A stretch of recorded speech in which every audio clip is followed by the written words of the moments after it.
Good morning and welcome to my channel. I'm Basil Jalandhar and here in this session we are talking about PT और इस session में मैं बात करने जा रहा हूँ PT राइटिंग की. For a number of reasons I would say that PT writing is easy. The first one is इसमें जो टेम्पलेट यूज होता है, चाहे आप टास्क 1 चाहे आप टास्क 2 ले लो या किसी और चीज़ को ले लो, टेम्पलेट यूज होने की वजह से आपका ग्रामर, आपकी वोकैबुलरी, ये बिल्कुल चीज़ें ख़त्म हो जाती हैं. मीन्स ख़त्म हो जाती है इन द सेंस कि आपको इसके ऊपर इतना फोकस, स्ट्रेस देने की ज़रूरत नहीं, because you are using the template. Whatever the template you are using that's a fine. But PTE AI system ये चाहता है जो भी आप टेम्पलेट यूज़ कर रहे हो वो एक्यूरेट हो. एक्यूरेट मीन्स उसे दैट ग्रामेटिकल बहुत अच्छा होना चाहिए, उसमें आपके अच्छी वोकैबुलरी होनी चाहिए, because AI is going to check it. और मोर ओवर जो सबसे ज़रूरी चीज़ है वो आपकी कोई स्पेलिंग मिस्टेक्स नहीं होनी चाहिए. Spelling is the biggest thing where students lose most of the scores. आइए स्टार्ट करते हैं. पहले राइटिंग टास्क में 2 टास्क आते हैं. That is task 1 that is called summarize written text, जिसमें आपको एक टेक्स्ट दिया गया होता है अराउंड 100 से 150 वर्ड्स का, जिसको आपने मतलब कि कॉन्ट्रास्ट करके कंप्रेस करके 5 to 75 वर्ड्स में लिखना होता है. और यहाँ पर आपको सिंगल फुल स्टॉप लगाना है. Single full stop. अगर आप 30 वर्ड्स लिख रहे हो सिंगल फुल स्टॉप, उसके लास्ट में फुल स्टॉप. अगर आप 40 लिख रहे हो उसके लास्ट में फुल स्टॉप. अगर आप फुल स्टॉप लगा रहे हो फिर से लिख रहे हो तो यू हैव टू पे द पेनल्टी. फिर से वही चीज़ हो जाएंगी, सर राइटिंग में स्कोर नहीं आते हैं. आप बोलते हो राइटिंग ईजी है. भैया राइटिंग ईजी है but you are not following the instructions. अगर आप एक समराइज टेक्स्ट में 2 फुल स्टॉप लगाओगे तो कौन बचा पाएगा आपको? कौन कहेगा कि हाँ भैया आपको स्कोर मिल जाएंगे? So that's why single full stop ही लगाओ.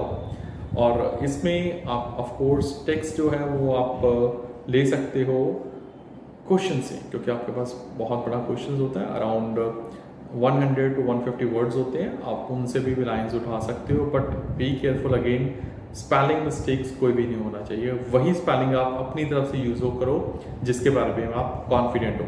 तो नॉर्मली ये आपको 10 मिनट मिलते हैं. इसमें 10 मिनट में आप क्विकली रीड आउट कर लो पैराग्राफ को.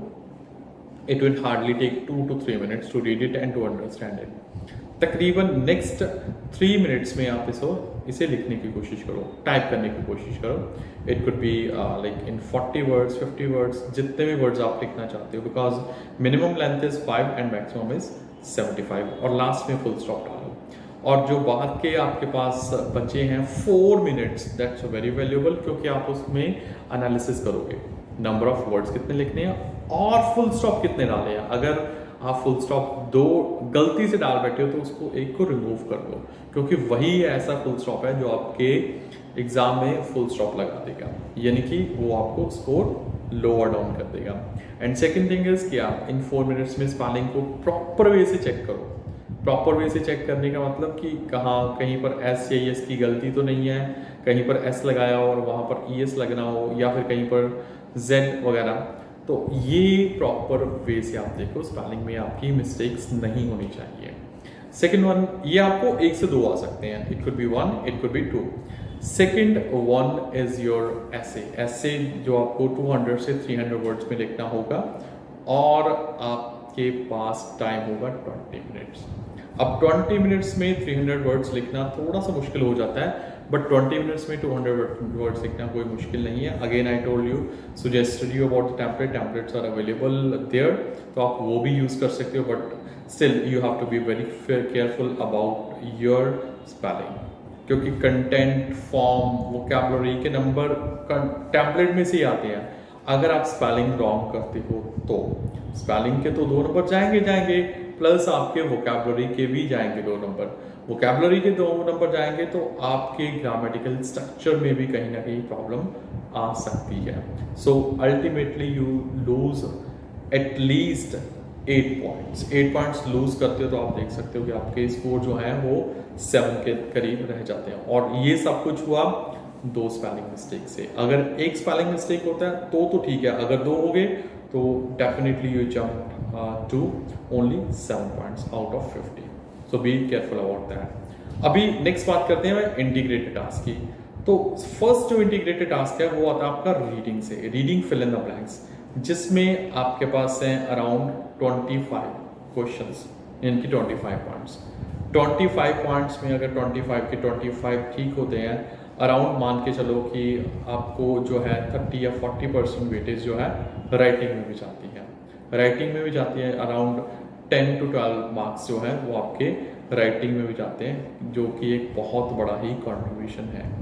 इसको ध्यान से अटेम्प्ट करो, प्रॉपर टाइम लगा के अटेम्प्ट करो। नेक्स्ट हम आते हैं लिसनिंग पर। लिसनिंग इज इम्पॉर्टेंट टास्क, क्योंकि इसमें से स्कोर ये राइटिंग को भी दे रहा है, रीडिंग को भी दे रहा है।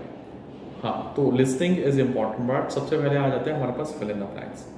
जैसे कि मैंने लास्ट वीडियोस में बताया, लिसनिंग अगर आप कर रहे हो, फिल इन द ब्लैंक्स कर रहे हो, तो बी केयरफुल कि आप प्रॉपर स्पेलिंग लिख रहे हो और मैक्सिमम आप कैपिटल वर्ड्स डाल रहे हो जहां पर फुल स्टॉप के बाद वर्ड है, और क्या आप प्रॉपरली कीबोर्ड का यूज कर रहे हो।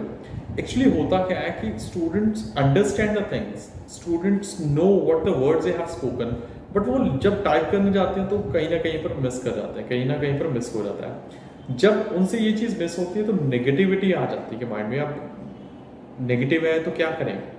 तो बेटर कि आप एक बार कीबोर्ड को प्रॉपर से यूज़ करना सीखिए। मैं एक नेक्स्ट वीडियो भी बना दूंगा जिसमें आपको बताऊंगा कि कैसे आप कीबोर्ड को प्रॉपरली यूज़ कर सकते हो।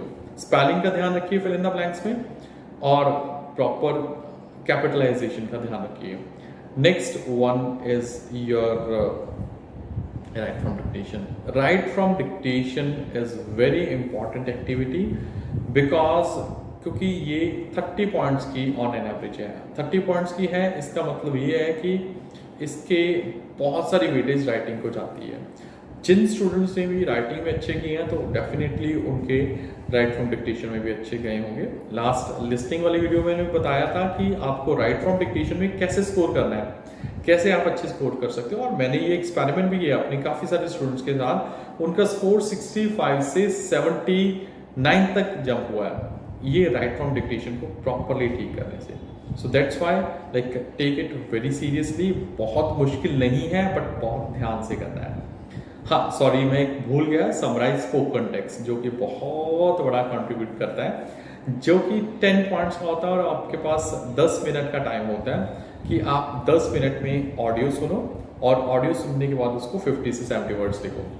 इसमें आप मल्टीपल फुल स्टॉप लगा सकते हो, इट कुड बी 1 2 3 4, जितने भी चाहो आप फुल स्टॉप लगा सकते हो, एज पर द रिक्वायरमेंट। ऐसी कोई दिक्कत नहीं है। हाँ, बट वर्ड्स जो है 50 होने चाहिए कम से कम, और मैक्सिमम 70 से अगर 71 गया तो आपके नंबर कटेंगे।